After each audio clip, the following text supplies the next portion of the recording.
Hello everyone, and welcome to our channel, Tutor Dollar. In this video, we're here to provide you with valuable information and insights. Whether you're a student, a professional, or simply someone who wants to expand their knowledge, we're here to help.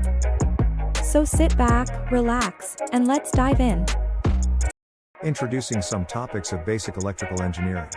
Our expert will guide you through the topics of DC circuits, AC circuits, transformers, electrical machines, power converters, and electrical installations.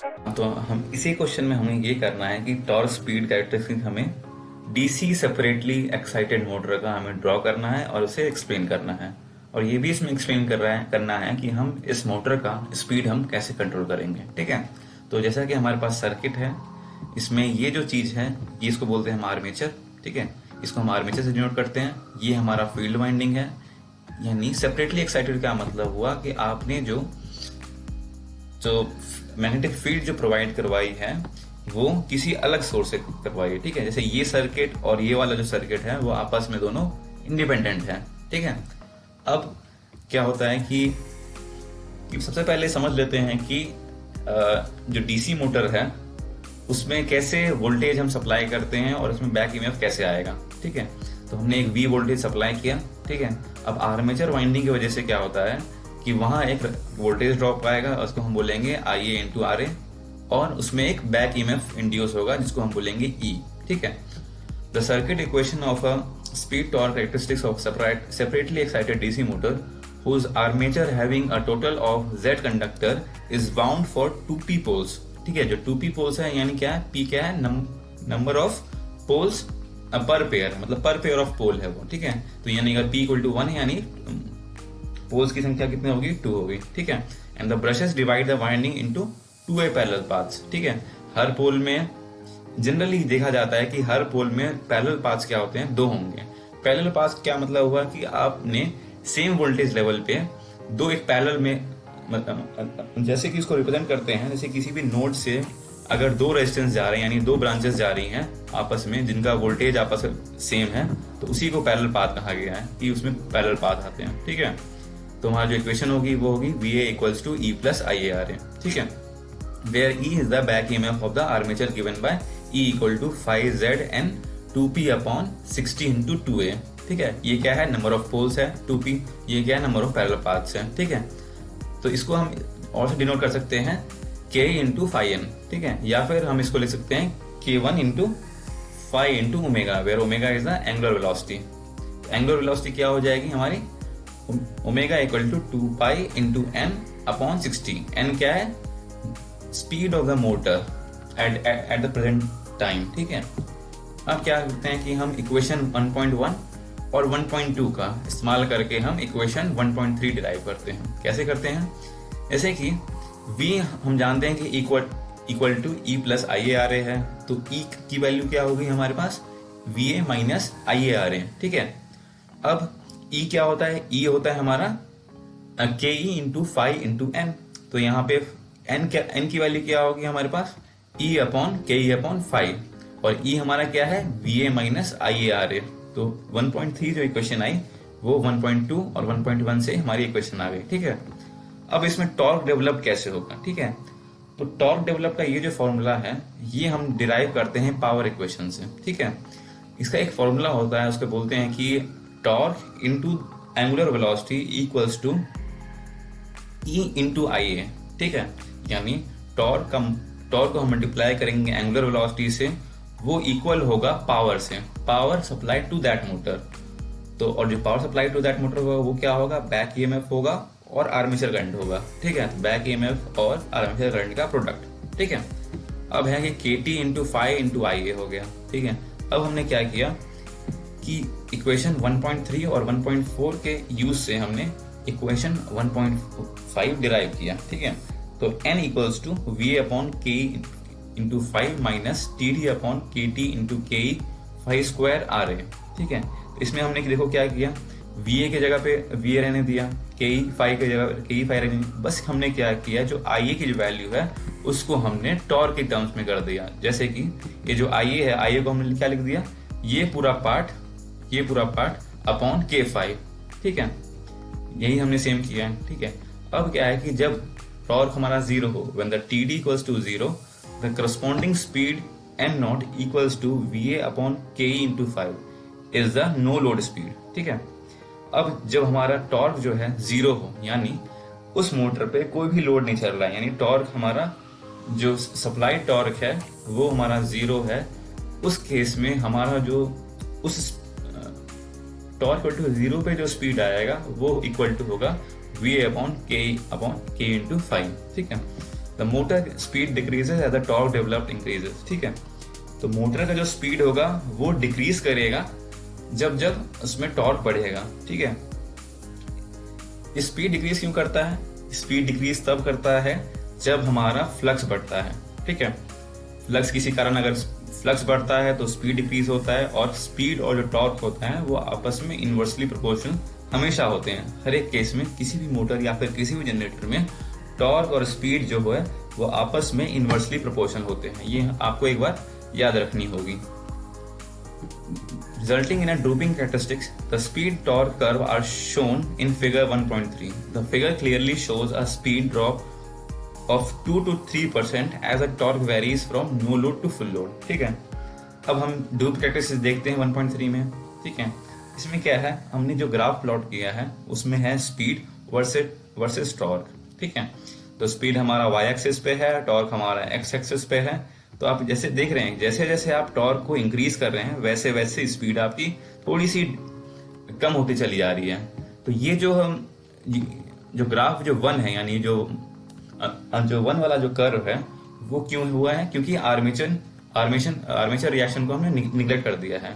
और 2 वाला graph का plot होता है जब हमने armature reaction को consider किया है। यानी इसमें क्या होता है कि जब आपके वाइंडिंग्स में आप सप्लाई देते हो उसके कारण फील्ड जनरेट होता है, उसके कारण फिर EMF जनरेट होता है, ठीक है। फिर उसके कारण क्या होता है कि आपका आर्मेचर में जो करंट होता है उसकी वजह से एक फील्ड जनरेट होता है, और स्टेटर का फील्ड और रोटर का फील्ड आपस में इंटरैक्ट करता है, ठीक है। इसे हम बोलते हैं आर्मेचर रिएक्शन।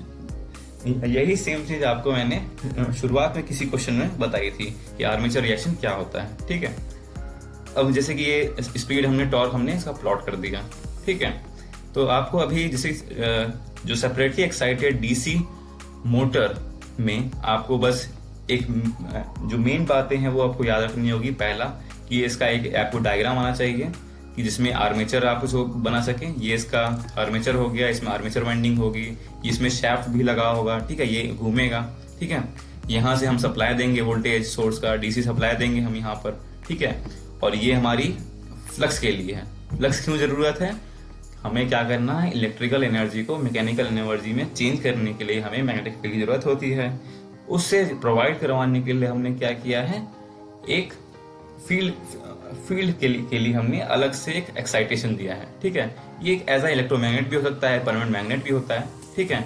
और सेपरेटली क्या मतलब हुआ कि हम जो मैग्नेटिक फील्ड दे रहे हैं वो सेम सोर्स से नहीं दे रहे हैं, ठीक है।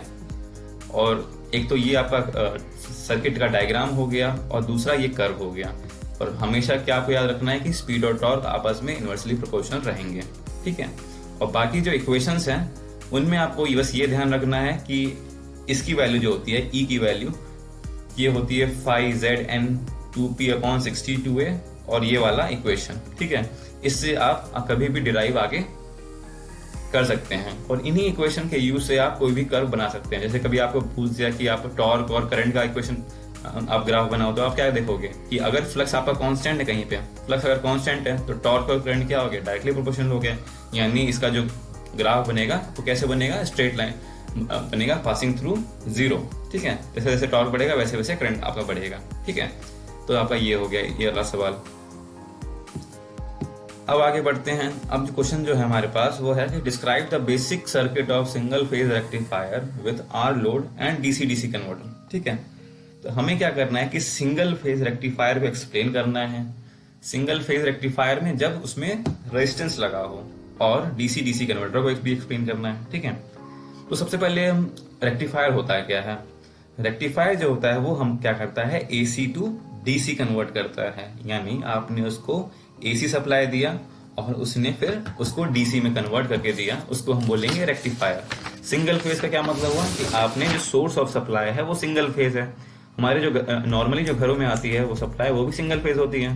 3 फेज कहाँ यूज होती है? वो जो होती है इंडस्ट्रीज में या फिर किसी फैक्ट्रीज में यूज होती है, जहां हमें सप्लाई ज्यादा चाहिए होती है। लेकिन इस केस में हमें डिस्कस करना है ओनली सिंगल फेज रेक्टिफायर, और जो आर लोड यानी रेजिस्टेंस का लोड रहेगा। ठीक है, अब आगे बढ़ते हैं। In a single phase half wave rectifier, for one cycle of supply voltage, there is one load voltage. As such, it is called single phase one pulse rectifier. ठीक है, single phase half wave rectifier में क्या होता है कि अगर आपने पूरा एक सप्लाई दिया है, यानी जब आपको साइनसोइडल वेव याद होगी, 0 से पाई में एक उसका पॉजिटिव हाफ बनता है और पाई से 2 पाई में नेक्स्ट का नेगेटिव हाफ बनता है। ठीक है, तो आपने क्या किया कि एक टाइम पीरियड में आपने पॉजिटिव हाफ और नेगेटिव हाफ तो सप्लाई किया, वोल्टेज का इनिशियली इसको दिया, लेकिन जो आउटपुट आया उसमें बस पॉजिटिव हाफ ही आया, यानी जो 0 से 2 पाई तक ही का वेव फॉर्म आया और पाई से 2 पाई का वेव फॉर्म नहीं आया। ठीक है, तो इसे हम बोलते हैं कि इसका बस एक साइकिल आया, तो फॉर वन साइकिल उसमें बस एक ही हाफ पार्ट आया। ठीक है, इसलिए हम इसको बोलते हैं कि हाफ वेव रेक्टिफायर है ये। ठीक है, अब इसका एक बार सर्किट डायग्राम देख लेते हैं, क्या है सर्किट डायग्राम। तो सर्किट डायग्राम में इसमें हमने डायोड का यूज करके बना रखा है। ठीक है, तो ये जो हाफ वेव रेक्टिफायर है, इसको हम डायोड भी यूज कर सकते हैं, रेक्टिफायर मतलब थायरिस्टर भी यूज कर सकते हैं, और बाकी सारे डिवाइस हम यूज करके बना सकते हैं। लेकिन जो सिंपलेस्ट वे जो होता है उसमें हम बस डायोड का ही यूज करके बना सकते हैं। अब देखिए वर्किंग कैसे होगा इसमें। आपने क्या किया, एक सप्लाई दिया वोल्टेज का। ठीक है, वोल्टेज क्या है, साइनसोइडल है। ठीक है, ये किसका साइन है, ये एक इंडक्टेंस का साइन है, ये इंडक्टेंस का, यानी ट्रांसफार्मर इफेक्ट से यहाँ पे भी वोल्टेज इंड्यूस हो जाएगा। जैसे ट्रांसफार्मर का भी ऐसे ही सिमिलर डायग्राम होता है। तो मान के चलिए यहाँ पे V वोल्ट आया, तो यहाँ पे कोई V2 वोल्ट आ गया होगा। ठीक है, V2 वोल्ट आ गया। अब ये भी साइनसोइडल होगा क्योंकि सप्लाई हमारा साइनसोइडल था। अब क्या हुआ कि जो उसका पॉजिटिव हाफ होगा, यानी जब आपको याद होगा कि साइनसोइडल वेवफॉर्म में क्या होता है कि 0 से पाई के बीच में पॉजिटिव हाफ होता है। तो जैसे जैसे ये वोल्टेज बढ़ेगा वैसे वैसे, क्योंकि ये डायोड है तो पॉजिटिव वेवफॉर्म को पास होने देगा। ठीक है, तो ये आराम से पास हो जाएगा। ठीक है, यहाँ से कैसे पास होगा, 0 से लेकर पाई में ऐसे पास होगा, ऐसे यहाँ से रेजिस्टेंस पे जाएगा फिर वापस आएगा। लेकिन जब पाई के बाद क्या होता है कि यहाँ पे जो वैल्यू क्या हो जाएगी, यहाँ निगेटिव हो जाएगी। ठीक है, पाई के बाद साइन की वैल्यू क्या हो जाती है, निगेटिव हो जाती है, यानी प्लस का साइन यहाँ, माइनस का साइन यहाँ। अब जो करंट का डायरेक्शन होगा वो होगा इस तरफ से, यानी एंटी क्लॉकवाइज। लेकिन डायोड क्या होता है कि एक ही डायरेक्शन में करंट को फ्लो होने देगा, यानी दूसरी डायरेक्शन में करंट फ्लो हो नहीं पाएगी। इसके कारण क्या होगा कि जो सेकंड साइकिल होगा, यानी पाई से लेके जो 2 पाई का जो ड्यूरेशन होगा, उसमें करंट 0 आएगा। ठीक है, इसी को समझा रखा है इसमें क्या है, omega T equals to pi. Omega T क्या है, एक एंगल है। ठीक है, ये रेडियन पर सेकेंड इंटू टाइम। ओमेगा की क्या यूनिट होती है, रेडियन पर सेकेंड, और टाइम की क्या यूनिट होती है, सेकेंड। तो radian upon second into second equals to क्या हो जाएगा, रेडियंस हो जाएगा। रेडियंस क्या होता है, एंगल होता है। तो at omega T equals to pi V not equals to 0। ठीक है, जब हमारा जो पाई हुआ, ठीक है, साइन की जो वैल्यू होती है पाई पे क्या होती है, 0 होती है, तो वी नॉट इक्वल्स टू 0 हो गया। वैसे हमारा आउटपुट भी 0 हो गया। ठीक है, तो आउटपुट अगर वोल्टेज 0 यानी आउटपुट करंट भी 0 हो जाएगा। ठीक है, तो इसमें बस यही है कि सिंगल फेज हमारा रेक्टिफायर बन गया, जब बस ये सिंपलर सर्किट है। ठीक है, अब हम आते हैं डीसी टू डीसी कन्वर्टर पे, जो कि होता है चॉपर। ठीक है, चॉपर में भी यही सेम कहानी होती है। इसमें हम क्या करते हैं, सर्किट का यूज करते हैं और इसमें क्या करते हैं, स्विचिंग करते हैं। तो जितने टाइम हमने ऑन रखा स्विच को, उतने टाइम क्या हुआ, करंट फ्लो किया। ठीक है, और फिर जब हमने ऑफ किया तो फिर क्या होता है, करंट हमारे डिक्रीज करने लग जाता है। ठीक है, उसी को हमने इसमें शो कर रखा है। ये जो चॉपर है वो आप 3rd ईयर या फिर 4th ईयर में आप पढ़ेंगे पावर इलेक्ट्रॉनिक्स के सब्जेक्ट में, अगर आपका इलेक्ट्रिकल ब्रांच होगा। ठीक है, वैसे इसके आपको बस इसमें ओवरव्यू ही मैं दे देता हूँ। ठीक है, क्योंकि इसमें काफ़ी डेप्थ है, इसमें काफ़ी सर्किट बनता है जिसका अभी आपको ज़रूरत नहीं पड़ेगा, इसलिए आप बस ओवरव्यू आप देख लीजिए। ठीक है, तो चॉपर में क्या होता है, हम क्या करते हैं, स्विच को ऑन करते हैं, फिर स्विच को ऑफ करते हैं। तो कुछ फ्रीक्वेंसी उसकी स्विचिंग फ्रीक्वेंसी होती है, यानी आपने थोड़ी देर के लिए, अगर आपके पास 5 सेकंड दिए गए हैं तो आपने क्या किया, 3 सेकंड के लिए ऑन किया, 2 सेकंड के लिए ऑफ किया, या फिर आप कर सकते हैं बस 1 सेकंड के लिए ऑन किया और 3-4 सेकंड के लिए ऑफ कर दिया। तो अगर 1 सेकंड के लिए ऑन किया यानी वोल्टेज कम आएगी उस ड्यूरेशन में। ठीक है, अगर आप टाइम पीरियड अगर आपका 5 सेकंड का है और अगर आप स्विच को 4 सेकंड तक ऑन रखते हैं, इसका मतलब जो आउटपुट वोल्टेज होगा वो उसका जो वैल्यू जो होगा वो ज़्यादा होगा इन कंपैरिजन अगर आप स्विच को बस 1 सेकंड ऑन रखते हैं 5 सेकंड के टाइम पीरियड में, ठीक है, तो उसी का हम क्या करते हैं यूज करके, यानी हम स्विचिंग करते रहते हैं और आउटपुट आता रहता है, ठीक है। तो उसी को ये समझा रखा है कि during the period of T on chopper is on and the load voltage equal to source voltage, during the interval T off the chopper is off, load current flows through the free wheeling diode. अब ये free wheeling diode क्या होता है, ये क्या होता है कि लोड के पैरेलल में हम लगा देते हैं एक डायोड, ताकि क्या होता है कि सर्किट को ये प्रोटेक्ट करता है ये free wheeling diode. As a result, load terminal are short circuited by free diode and load voltage is therefore 0 during T off, ठीक है। तो चॉपर के केस में ये हमारा ग्राफ बनता है, ठीक है, कि हम क्या कर रहे हैं इसमें कि वोल्टेज हमने दिया, थोड़ा देर तक ऑन रखा, फिर ऑफ रखा, ये हमारा टाइम पीरियड खत्म हो गया, यहाँ पे हमारा टाइम पीरियड खत्म हो गया, फिर नया टाइम पीरियड शुरू हुआ, उसमें फिर से हमने ऑन रखा थोड़ी देर के लिए, फिर ऑफ रख दिया, ठीक है। और ये इसमें फिर हमने क्या देखा कि जो हमारा आउटपुट आ रहा है उसका ग्राफ और इनपुट आ रहा है वो सेम आ रहा है। क्यों? क्योंकि आउटपुट और इनपुट सेम हो जा रहा है जब डायोड या फिर जो स्विच है वो कंडक्ट कर रहा है, ठीक है। और ये जो करंट का ग्राफ है, करंट क्या होगा, मेनली हम जो चॉपर में यूज करते हैं वो होता है इंडक्टर। इसके वजह से जो करंट की जो स्लोप होता है वो एक पॉजिटिव आ जाती है, यानी वो एक लीनियर टाइप का बिहेव करता है। तो जैसे जैसे वोल्टेज बढ़ेगा इंडक्टर में अचानक से करंट नहीं फ्लो करता है, वो थोड़ा ड्यूरेशन वाइज लेके ही फ्लो करता है, इसलिए हमारा ग्राफ थोड़ा सा ट्राइंगुलर टाइप का आएगा। जैसे जैसे इसमें वोल्टेज बढ़ा वैसे वैसे करंट बढ़ना शुरू किया, फिर जैसे ही वो ऑफ हो गया यानी वोल्टेज 0 हो गई, तो फिर करंट धीरे धीरे घटना शुरू किया, ठीक है। तो ये हमारा ग्राफ हो गया। अब फिर इसकी कैलकुलेशन है कि आउटपुट वोल्टेज क्या होगा, T on upon T on plus T of. T on plus T of क्या होगा, टोटल ड्यूरेशन क्या होती है, हमारा टाइम पीरियड, ठीक है। तो आउटपुट वोल्टेज क्या होगा कि इतने टाइम तक ऑन रहा और हमारा टाइम पीरियड ये था, यानी अगर 5 सेकंड था, 5 सेकंड में अगर 2 ही सेकंड ऑन रहा यानी 2/5 इंटू हमारा सप्लाई वोल्टेज मान लीजिए है 10 वोल्ट, तो क्या आ गया 2/5 इंटू 10, तो ये क्या हो गया हमारा 4 वोल्ट आ गया, ठीक है। तो टी ऑन बाय टी को हम क्या बोलते हैं, अल्फा। अल्फा क्या होता है, एक फायरी एंगल, ठीक है। ये आप कभी आगे पढ़िएगा, लेकिन अभी आपको बस यही याद रखना है कि आउटपुट वोल्टेज जो होगा वो होगा अल्फा टाइम्स वीएस, ठीक है।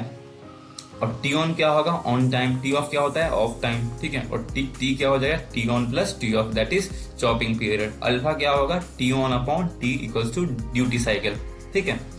अब है कि अल्फा यानी इसको फायरिंग एंगल भी बोलते हैं, अल्फा को कभी कभी ड्यूटी साइकिल भी बोलते हैं, ठीक है। अब है कि the load voltage can be controlled by varying the duty cycle. जैसा कि आपको मैंने पहले भी बताया था कि डीसी टू डीसी कन्वर्टर में क्या होता है कि आपने 5 वोल्ट दिया, आउटपुट में आप 3 वोल्ट भी ले सकते हैं, आप 10 वोल्ट भी ले सकते हैं। कैसे ले सकते हैं, आपने फ्रीक्वेंसी को चेंज किया, स्विचिंग फ्रीक्वेंसी को, यानी टी ऑन का जो टाइम है कभी ज्यादा रख दिया या कभी कम रख दिया, ठीक है। तो V0 की जो वैल्यू हो जाएगी वो क्या हो जाएगी, F into T on into VS, और F क्या होता है 1/T, ठीक है। यानी यहाँ 1/T आ गया, यानी टी ऑन अपॉन टी, यानी ये फिर से क्या है, अल्फा इंटू VS है, ठीक है। Where variation of T on means adjustment of pulse width क्या हुआ, जितना ड्यूरेशन तक हम स्विच को ऑन रखेंगे। As such this scheme is also called as pulse width modulation scheme, ठीक है। तो हमने क्या किया, पल्स को चेंज करके हमने आउटपुट में रिजल्ट पाया, ठीक है। अब करंट क्या होगा, मान चले हमने क्या किया, हमने आउटपुट वोल्टेज निकाल लिया कि V0 जो होगा वो अल्फा टाइम्स ऑफ VS होगा, तो उसका करंट क्या होगा कि वोल्टेज अपॉन रेजिस्टेंस, तो ये क्या हो जाएगा alpha into VS upon R, ठीक है। अब हम इसका RMS वैल्यू फाइंड करेंगे, ठीक है। तो RMS वैल्यू फाइंड करने के लिए सिंपल सा तरीका ये है, क्योंकि ये DC सोर्स है, DC सोर्स यानी इसमें कुछ कांस्टेंट वैल्यू होगी, ठीक है। तो हम क्या करते हैं कि उस सेम वोल्टेज को ले लेते हैं, जैसे T on upon T into VS का स्क्वायर हो जाएगा यहाँ पे, और टाइम पीरियड का क्या करते हैं हम स्क्वायर रूट ले लेते हैं, ठीक है। या फिर इसको हम ऐसे भी ले सकते हैं कि रूट अंडर जितना टाइम तक ऑन रहा है टी ऑन अपॉन टी, ठीक है, अभी ब्रैकेट क्लोज हो गया, इंटू VS भी ले सकते हैं हम डायरेक्टली, लेकिन यहाँ पे हम यहाँ लिख रखा है हमने T on upon T into VS square, इसका स्क्वायर रूट, ठीक है। और टी ऑन अपॉन टी क्या होता है, रूट अल्फा होता है, ठीक है। तो यहाँ पे V0 RMS क्या आ गया, root of alpha into VS, ठीक है। वैसे ही I0 क्या आ गया, आउटपुट करंट क्या हो गया, V0 अपॉन R, यानी अल्फा VS अपॉन R, ठीक है। तो हमारा ये I0 RMS भी आ गया, वही सेम चीज है वो, ठीक। और ये RN क्या है कि सोर्स साइड में हम रेजिस्टेंस को कैसे देखेंगे, तो VS अपॉन IS कर दिया, तो ठीक है, VS अपॉन जो जितना VS जितना हमने सप्लाई दिया और जितना हमारा सप्लाई करंट था, तो तो आई एस को हम क्या लिखते हैं, alpha into V S upon V R, ठीक है। तो ये हमारा क्या आ गया, आर अपॉन अल्फा। यानी हमें ऐसा प्रतीत होगा कि हमने इनपुट में जैसे जैसे हम टाइम पीरियड या फिर टी ऑन की वैल्यू घटाएंगे तो ऐसा फिजिकल लगेगा कि चलो ये यहाँ पे रेजिस्टेंस जो है उसकी वैल्यू बढ़ रही है या घट रही है, इसकी वजह से हमारा करंट और वोल्टेज में वेरिएशन हो रहा है, ठीक है। अब है कि after omega T equals to pi, diode D is reverse bias, it is therefore burned off and goes into blocking state. Output voltage as well as output current are 0, omega t equals to pi to omega t equal to 2 pi. After diode is again forward bias, conduction begin and the cycle repeats. इसमें यही बात है कि अगर जब omega T होता है तो साइन की वैल्यू क्या होती है, जाती है 0 हो जाती है। फिर जो डायोड है वो हमारा क्या होता है, रिवर्स बायस हो जाता है। रिवर्स बायस हो जाने का मतलब क्या हुआ कि अब वो जो करंट है उसको कंडक्ट नहीं करेगा और ओमेगा टी से पाई के बीच में 2 पाई में क्या करेगा, वो ब्लॉक करेगा वोल्टेज को, यानी हमारा उस समय करंट आएगा ही नहीं। ये जो चीज़ है, ये जो कंटेंट है, ये रिलेट करता है इसको सिंगल फेज रेक्टिफायर को भी रिलेट करता है। कभी कभी यही चीज़ हम converter DC to DC converter यानी चॉपर में भी हम कभी कभी इसको यूज कर सकते हैं, इस कंसेप्ट को। And that's a wrap for today's video. We hope you found it informative and helpful. If you did, don't forget to like, comment, and subscribe for more great content. And if you have any questions or comments, feel free to leave them below.